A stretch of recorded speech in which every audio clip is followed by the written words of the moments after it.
भेरिपोलको अवस्था एकदम नाजुक जस्तो पनि लाग्यो अहिले पुलमा जाँदाखेरि। ल म तपाईँलाई यसको नट बोल्टको हेर्नु अवस्था कस्तो छ। यो पुलको मेन जग हो है यो यस्तो छ अवस्था हेर्नु है त।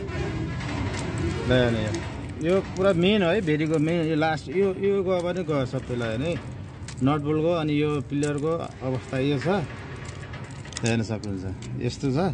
अनि म तपाईँलाई यताबाट पनि देखाउन खोजेँ। ल हेर्नु यो पुरा यस्तो छ हालत यस्तो छ है पुरा। यो सम्बन्धित निकायको ध्यान जाओस् यसमा। अब मैले भिडियो बनाएर हालिदिएँ सक्दो सेयर गरिदिनु होला। यहाँ हजारौँ यात्रीहरू सधैँ आउने जाने गर्छ। ल हेर्नु नट बोल्टको हालत है यो नट बोल्ट हो यो पुरा यो यस्तो हुनुपर्छ यस्तो हुनुपर्छ तर यहाँ यो अवस्थामा पुगिसकेको छ। यो सम्बन्धित निकायको ध्यान जानुपर्छ। ल हेर्नु यो यस्तो छ। ल हेर्नु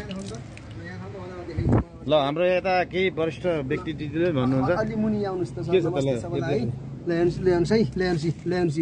यो फलाम खाएको यो फलाम ल्याउनुहोस्। यहाँ फलामै छैन अब बाँकी फलामै छैन क्या यहाँ।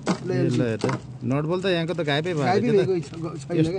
यो जहिले पनि जान सक्छ यस्तो हुनु पर्यो। ल हेर्नु यो जहिले पनि जुन जान सक्छ र हजुरहरूले यस्तो हुनु पर्यो। सकिसकेको छैन यहाँ तल छैन यो दुईटा यहाँ यो ल हेर्ने यो सम्म निकायले चाहिँ याद गर्नुपर्छ यस्ता। यो फेरि तपाईँलाई मैले देखाउन सक्थेँ। यो हेर्नु यो मेन जग है यो मेन जगको नट बोल्ट नै देखाइरहेको छु मैले फेरि। यहाँदेखि उतातिर हाम्रो जाने अवस्था छैन हामी सक्दैनौँ। अनि काठहरूको अवस्था पनि लगभग जीर्ण अवस्थामा छ। यो काठले चाहिँ खासै केही सपोर्टै छैन ठिकै छ।